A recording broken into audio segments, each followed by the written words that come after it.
out before us. A picture of unsurpassing beauty and charm. The spontaneous, blissful self-expression of the indwelling God. Let us look at it, read in it, the glorious presentation and the varied activity of the beloved. Look on the infinite play of the infinite one, and by deep absorption in the beloved, enjoy immortal joy. This is the goal, all else is ephemeral, non-versatile form. Living the Gita. So we prepared a chart.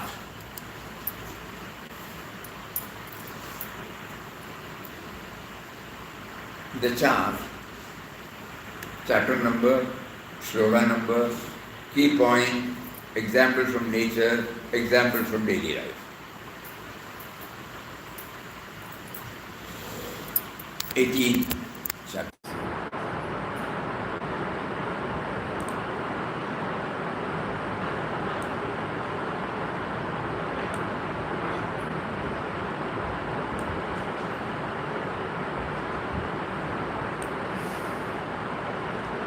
So with that bhavana, we will enter into Gita, one chapter.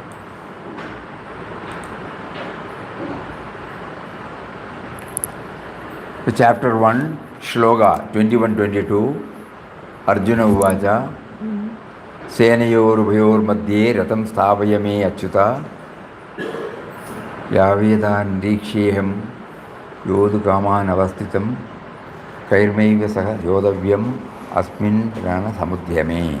In the midst of two armies, place my chariot so that I may behold those who stand here, desirous to fight, and on the eve of battle let me know with whom all must I fight. So when we read this, we are removing the Kurukshetra scene, everything. What does it convey to us in our daily life? Evaluate first before plunging into action. Evaluate first before plunging into action. So, example, how do we understand? Before a bird and its nest, before a bird starts building its nest, it carefully evaluates multiple factors. It scouts different locations to find a safe and stable place, away from predators. It chooses the right materials, twigs, leaves, feathers to ensure durability. It tests the strength of branches before placing its nest to prevent collapse. If the bird rushed into a building without evaluating, its nest might not withstand the wind, rain, threats. Similarly, in life, if we act without proper thought, we may face unnecessary obstacles. Just like the bird, we must evaluate our decisions before taking action to ensure success and stability. So the moment we remember this sloga 21-22, it should touch and kindle, evaluate. Before any word comes, any action is initiated, any thoughts are processed, please evaluate. Take stock of your actual stock.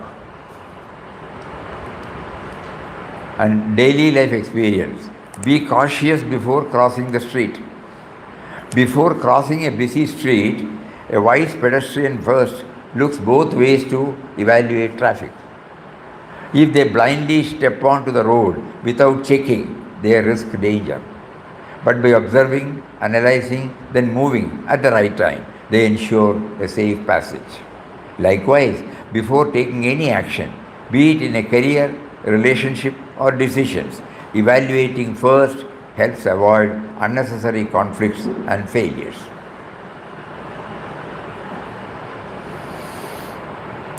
So there should be some instrumental cause for us to remember, no? So this 21-22 of the first chapter.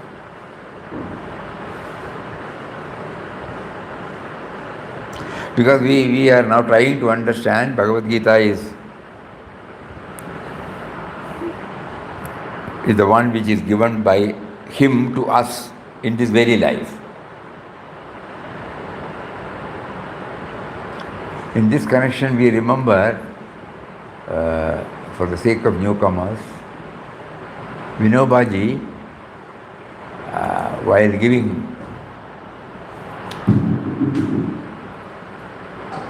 while writing the book Talks on Gita,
he says, is a very touching.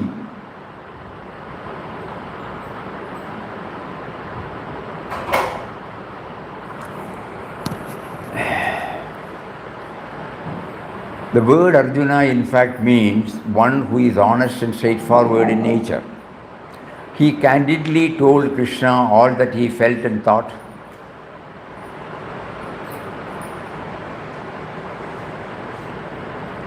Hid nothing from him and ultimately surrendered to him totally. In fact, he was already his devotee. When he made Krishna his charioteer and entrusted to him the reins of his horses, he had got ready to give into his hands the reins of his mind also. Let us do likewise. Let us not think that unlike Arjuna, we do not have Krishna to guide us. Let us not get caught in the fallacy that Krishna was a historical person. Everybody has Krishna, residing in his heart as the indwelling self. He is nearer to us than the nearest.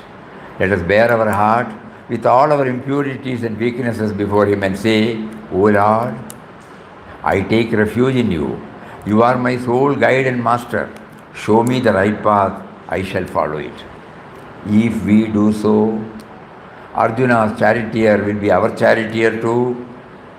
We shall hear the Gita from his own lips and he will lead us to victory.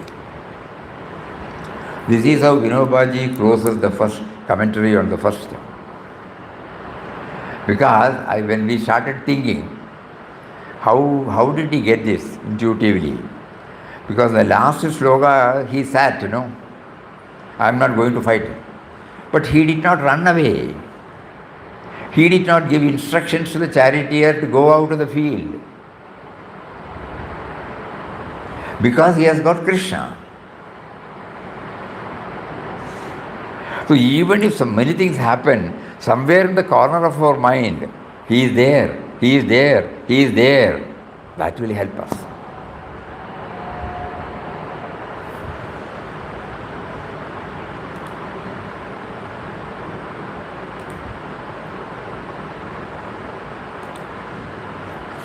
So likewise, that before taking any action, be it a career, relationship or decision, evaluating first helps avoid unnecessary conflicts and failures. Now you see, out of the 700 slokas, we picked up one sloka from the first chapter, and we are trying to link, when I read this, how will I get benefited? How will I get benefited? In terms of refining my mind, not in terms of material gains. So this one gives us some, huh? Huh?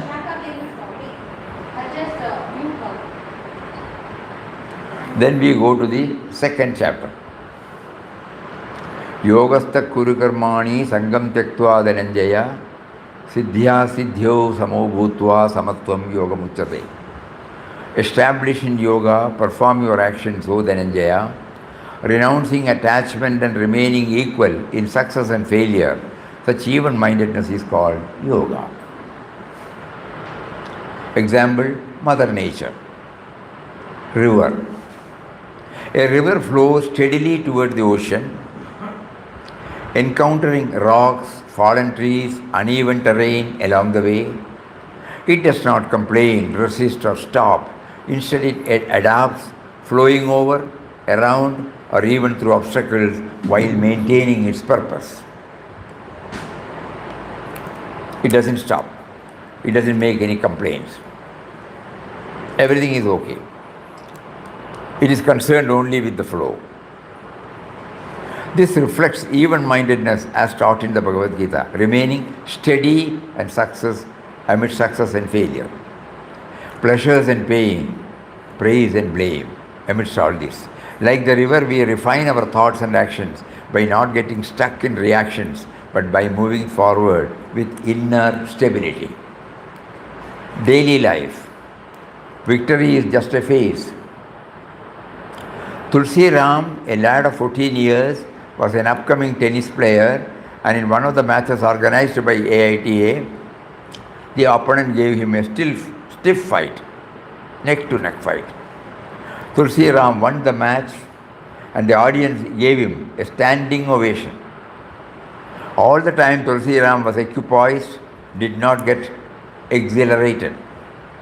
When his excited mother rushed up to him and asked him as to why he was not excited by the win, the boy replied that his opponent too played well, and he did not want to hurt the feelings of his opponent anymore after the defeat.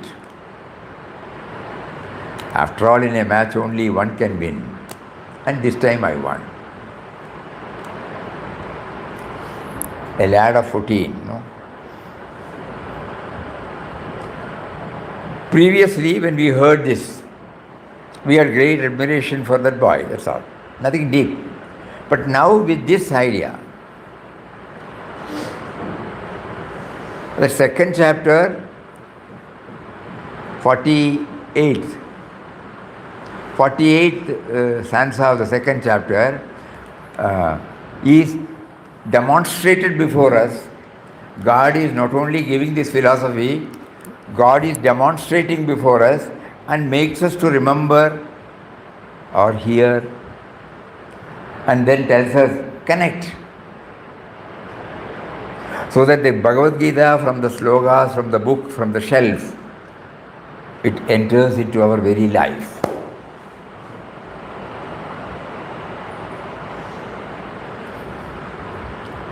There may be many, when we start realizing it, when we close our book and when we look back our own life, we find many such incidents. Either at the family level, or at the professional level, or at the social level. We would have come across many individuals, how they calmly and quietly handle everything,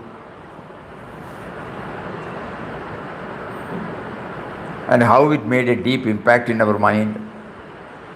At that time it was individual to individual, gratitude or love or reverence. But now we know God has already subjected me to go through that, and now in order that I raise myself from the individual level to the higher level, He is now giving me this sloga also, so that it is not a stray incident, it is the practical demonstration of the theme contained in this sloga. Sloga given by whom to whom? by the indwelling law to the sense of individuality. So we were previously thinking in terms of individual.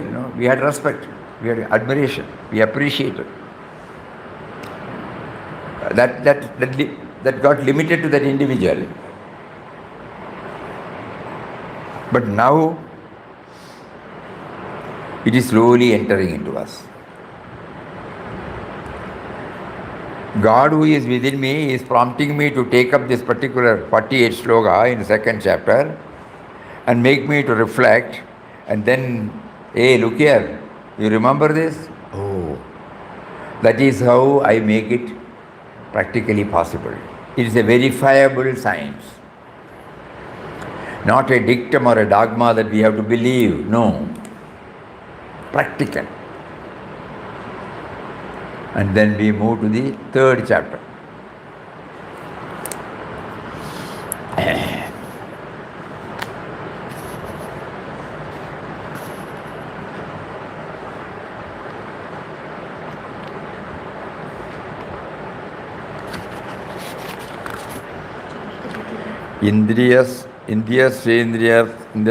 इंद्रियस्य इंद्रियस्यार्थे रागद्वेषौ व्यवस्थितौ तयोर्न वशमागच्छत् तौहस्य परिबन्धिनौ.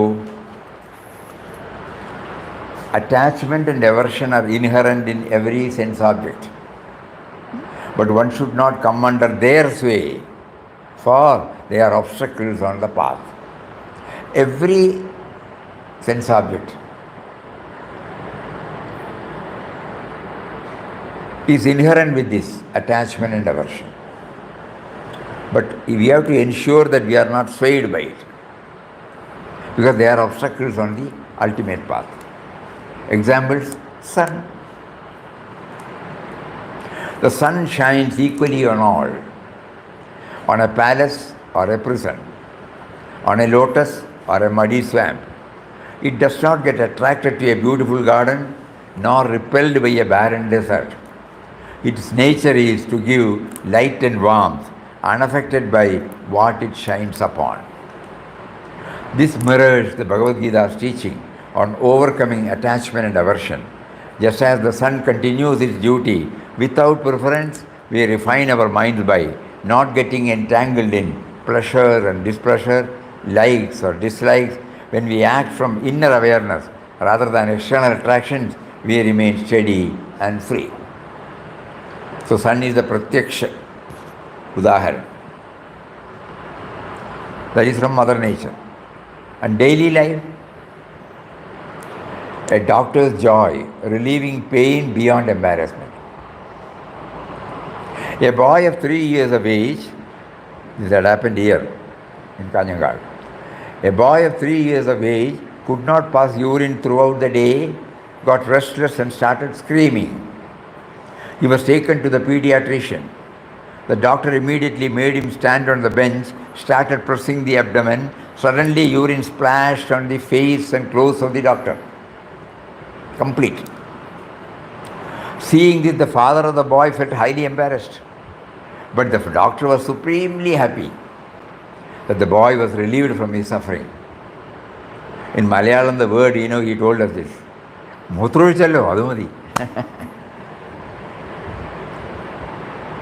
Not swayed by the attraction or aversion. So this teaches, Bhagavad Gita, how, first they gave us the experience. Then we take up this, then find that, it is relevant. It is not textual knowledge, it is not academic knowledge. And hereafter, let us try to see that. We don't have to create anything. God will provide us the field. If He makes us to remember, if He makes us to prioritize this value, it will definitely have its impact in dealing with men and matters. We have very solid proof. The doctor is still there. He is nearing 90. He is revered as God for many parents. Even till 10:30, 11 o'clock, the street will be busy with patients. Calm, quiet. He will not say no to any patience. A very great soul, very great soul. So the theme is remain unaffected by attraction and aversion.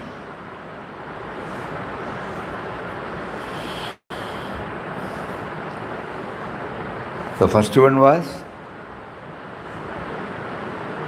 evaluate. Second one was be equanimous. Third one,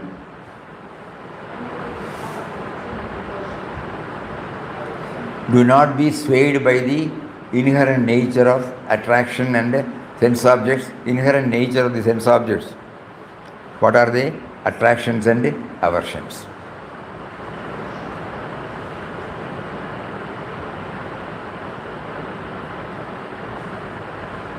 So river, sun, then first one was bird and nest, crossing the road,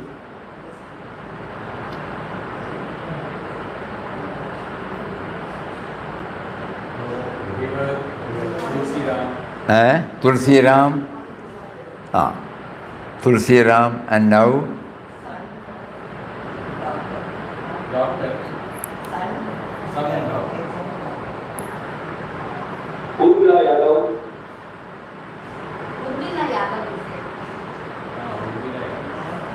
pediatrician and the chain. Once again let us go because we are not interested in covering, So first we picked up one sloga that gave us some idea that before plunging into any action, evaluate first. Don't rush up. And in the second chapter, 48th sloga, handle everything with a sense of equanimity. And then where we found the river, lot of struggle, lot of impediments are there, but it doesn't make any fuss. It steadily goes. It doesn't make any complaints, grumbling. And the practical demonstration is Tulsi Ram, when he won a very, very tough match, viewed by thousands and thousands of tennis players. And then when he was poised, even at the age of 14, because he could recognize that in a match only one will win. This time I won, so what to make use? Absolutely poised. And then from there we move to the third one.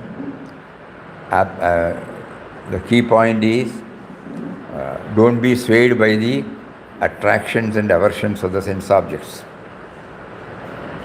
So we find sun illuminating, sun is not partial at all, whether it is a desert or a beautiful garden, it gives equally. It is not swayed by the sense objects. And from the practical listing, the doctor pediatrician, while doing it, normally when they, suppose a urine or a stool, it is splashed on our body, what sort of attitude we will be having it? But here, the parent was telling us, he was in tears when he told me this. He was all smile. Because to him, the boy should be relieved, that is.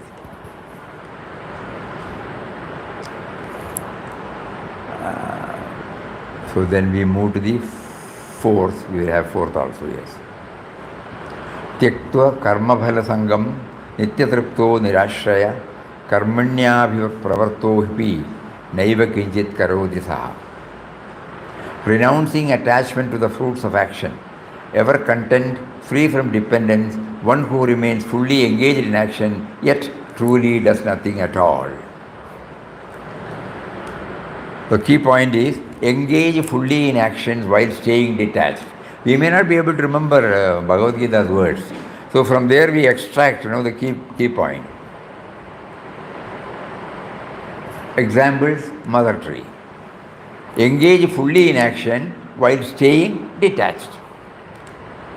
A tree bears fruits, provides shade, gives oxygen tirelessly, yet It never claims ownership or expects anything in return. When its fruits ripen, it lets them go, whether they are enjoyed, wasted, or taken away. The tree engages fully in its purpose but remains detached from the result. This reflects Bhagavad Gita's teaching on Karma Yoga, performing action with dedication while surrendering the outcome.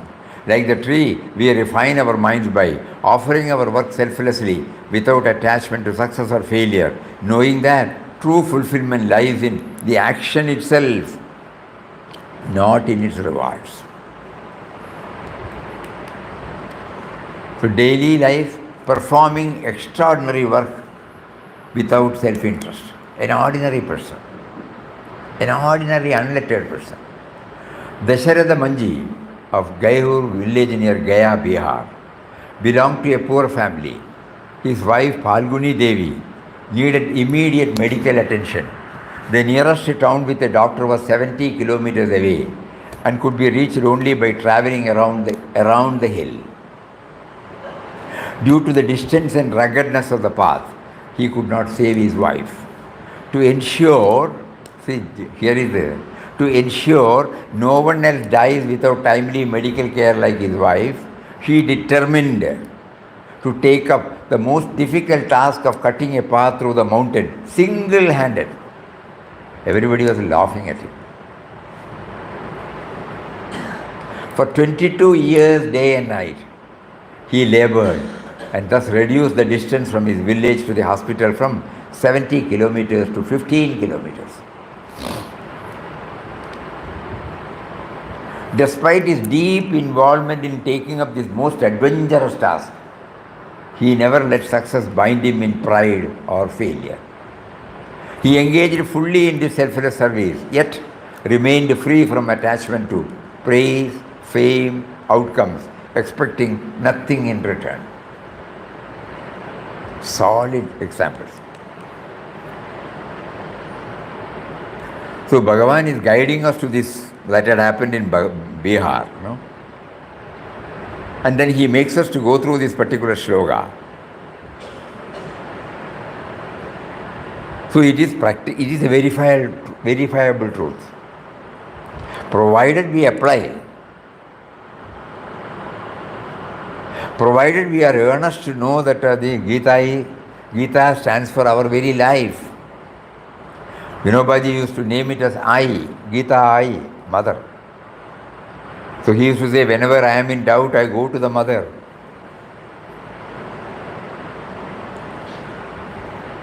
And she answers. That means linking with our daily life.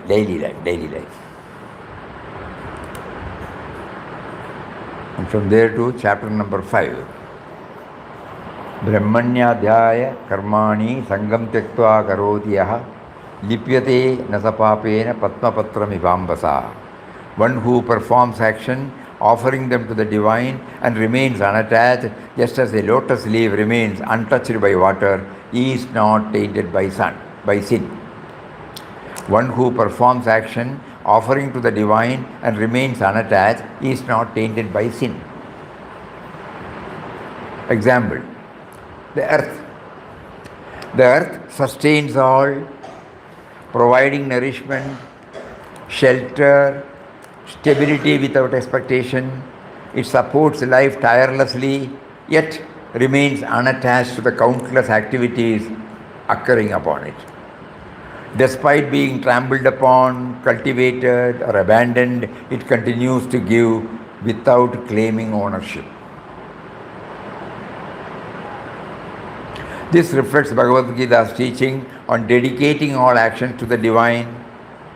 Just as the earth does not act for itself but serves selflessly, we refine our thoughts and deeds by offering everything to Him, free from attachment, ego, or expectation, knowing He is the source and the goal of all our actions.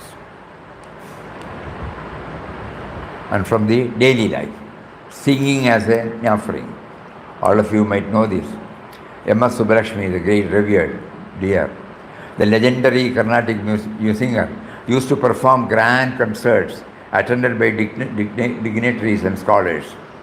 As she sang, the audience everywhere get mesmerized, as it were, and completely lost in the divine beauty of her voice.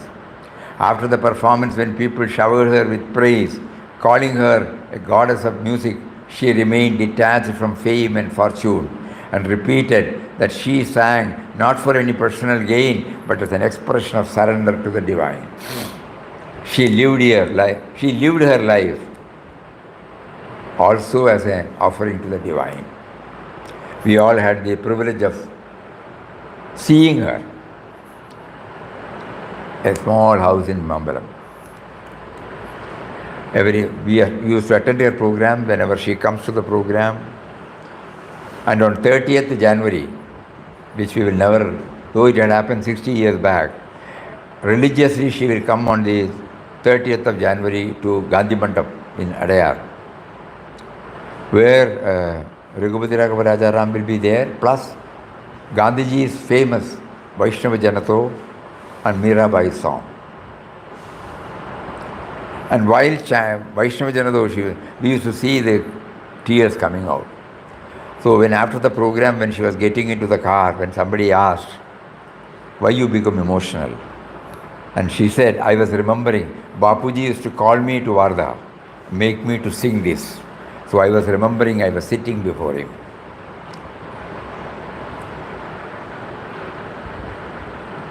Humble of the humblest. Humblest of the humble.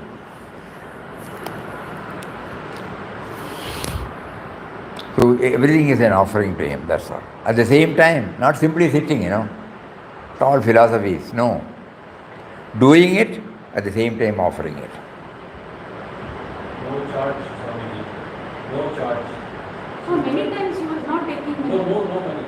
So many times she used to be in this. She came to UN in 60s, mid-60s. Now, of course, there is interaction between Indians and Americans. But on those days, very rare, very, very rare. It must be in 64, 65. We were all then employed in Chennai. So MS was requested to go there in UN. We also remember the song she sang there.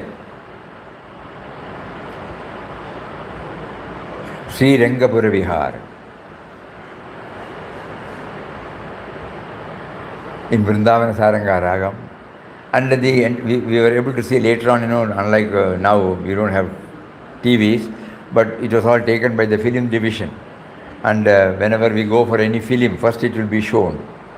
And that is how we were able to see how they enjoyed, foreigners, who have absolutely no connection, how they enjoyed the Carnatic music. Because the moment she starts, she becomes one with it. No audience is before her. Only that particular deity.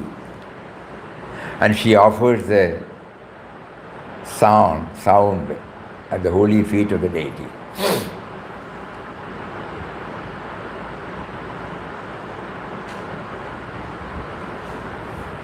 Then chapter number 6, sloga number 17, Yuktahara viharasya yuktayeshtasya karmasu yukta swapnavabhodasya yogo bhavati dukkaha. For one who is moderate in eating and recreation, balanced in work, regulated in sleep and wakefulness, yoga becomes the destroyer of sorrow. These are all directly connected with our life, Maintain moderation in activity, food and rest. So example is nursery.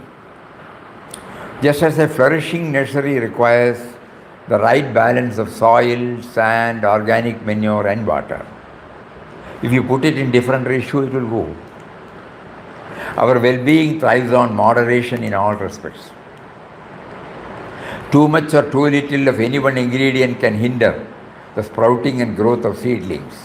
Just as an imbalance in eating, recreation, work and sleep can stunt our personal development. This reflects Bhagavad Gita's teaching on moderation. Maintaining balance in eating, working, resting, living. Just as nature operates in harmony, we refine our habits by neither overindulging nor depriving ourselves, allowing the body and mind to function optimally in service to the divine. And simple, all of us know this. Daily life. Overcharging smartphones weakens batteries. Imagine you have a smartphone. If you overcharge it, the battery overheats, weakens over time. If you drain it completely every day, it loses efficiency. The best way to maintain battery life is to change it moderately, use it wisely, allow it to rest when needed. Our body and mind function in the same way. If we overeat, oversleep, overwork, we wear ourselves out. If we deprive ourselves of necessary food, rest and activity, we become weak, inefficient. Moderation, like proper phone charging, ensures we stay energized, balanced, productive. So in this way now, we are trying to connect up one shloka from one chapter, trying to understand it through Mother Nature, how God has placed before us. And as an individual who has been blessed with body, mind, intellect, intelligence, now he is offering us, I have made you to witness this. Please connect it. The moment you connect it, it will stay with you, so that in your actions from now onwards, it will have its own impact. Don't, just because you hear, you will not have an impact. Keep on reflecting. Keep on reflecting and try to find out similar examples. That process, of engaging our mind in finding out the suitable examples, that itself is a process of refining. In Malayalam there is a word, Chanagam Jariya, Chanagam Manakum. When you touch, when you touch cow dung, however much you clean, the Chanagam will be there. So when we keep on associating with positive thoughts, slowly the impact will remain. And that will slowly enter into our reactions with men and matters. So this is the purpose. We are now getting clarity. This is the purpose for which we have been initiated into entering into Gita with this perspective. More of it on Monday. Tomorrow, those of you who have heard about it, okay. Those of you who have not heard about it, tomorrow is our monthly Mauna Day.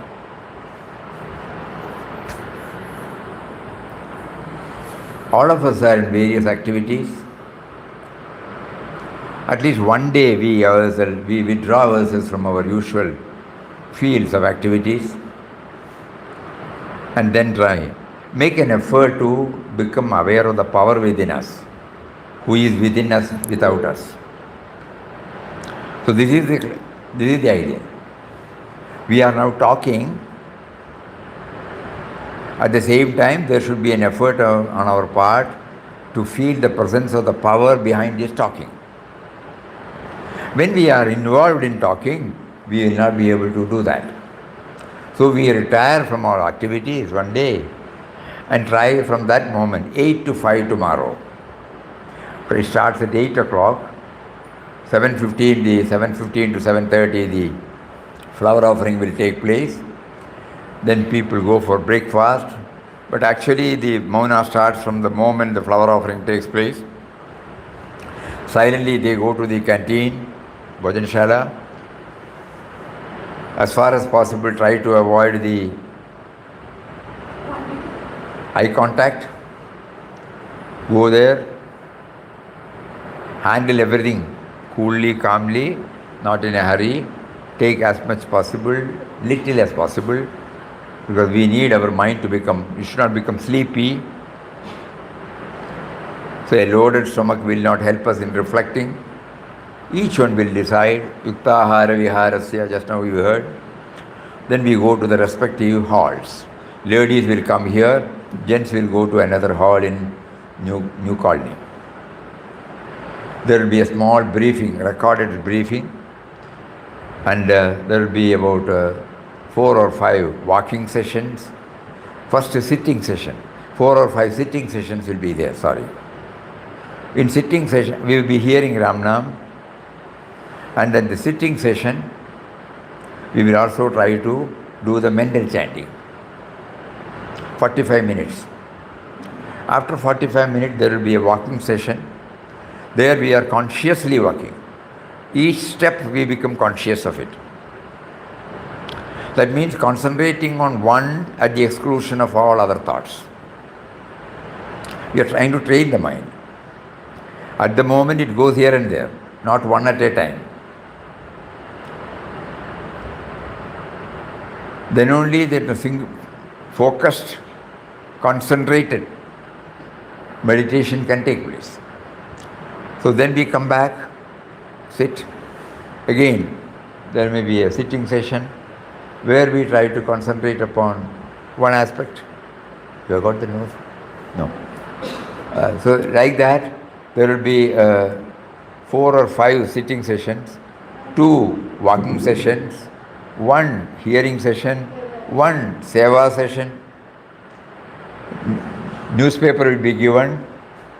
Everybody will be requested to make a paper bag. Silently. Those who are not aware, somebody will. You can see that it's a sight to be seen. Last time when you sit, nobody utters, nobody makes a fuss, and a number of paper bags were done. Then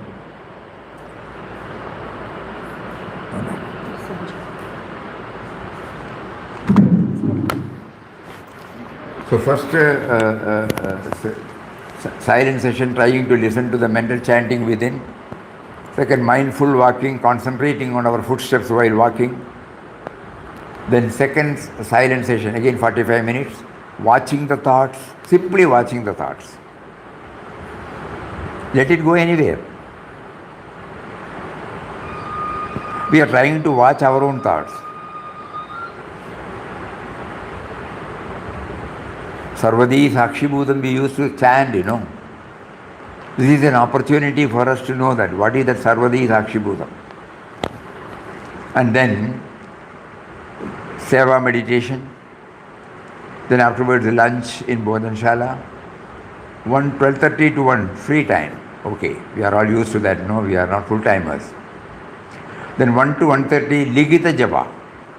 We are writing the Nama, mentally chanting the name. There is a total involvement. Mind is chanting, hand is writing. And their love, precision, dedication, everything will be there. Then third silent session, watching the breathing. How much is possible, we will try. We are not even aware that breathing, but this gives us an opportunity to know that breathing is going on in us. And then, second walking session, hearing the sounds from the leaves, wind, chirping of the birds and the like. Normally when we walk, we don't become aware of any of these things. So now consciously we try to make an affair. Then, trying to feel, and then there's again fourth silent session, trying to feel the gap between the words of mantra, gap between each mantra. Om Shri Ram. There is a gap between Om and Shri. Om Shri Ram, Jai Jai Ram. Om Shri Ram, Jai Ram. In between chanting, there is a gap. Papa used to say, through the sound we enter into the soundlessness. So that will be tried for 45 minutes. Then tea break, then the last silent session, trying to reflect on the power behind seeing, hearing, tasting, touching and smelling. We are seeing, what is it that makes me to see, like that. Again the mind may go here and there. Again mind is thinking. How is it that the thinking starts? Where from? Like that. Then 4:15 to 4:30, there are some prayers there. We go through the prayers. That will make us to develop a proper mindset where we offer everything to God. A very touching prayer. And then 4:30 to 5, everybody will write their feedback. 5 o'clock, it comes to a close. and then we all move to the Samadhi Mandir for Arati. So this is how the Mauna session will be conducted tomorrow. Those of you who are interested or prompted from within can join it. It starts at 5 o'clock in the morning, 8 o'clock in the morning, goes on till 5 o'clock in the evening. Hari Om, Hari Om. Om Shri Ram, Jai Ram, Jai Jai Ram.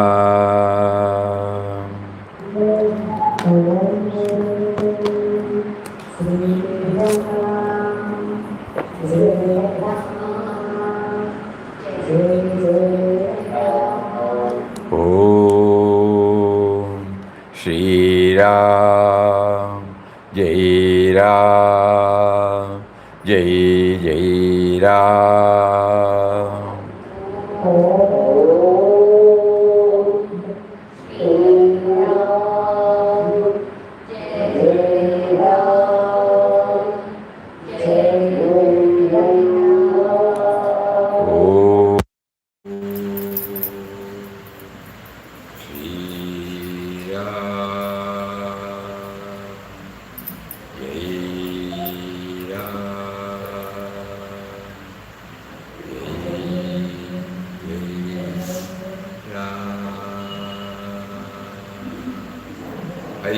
Hari Om to everybody. Pranam, pranam. Namaskar, namaskar. Hari Om, Hari Om. Pranam, pranam. Oh, Neelam ji is there. Hari Om, Hari Om.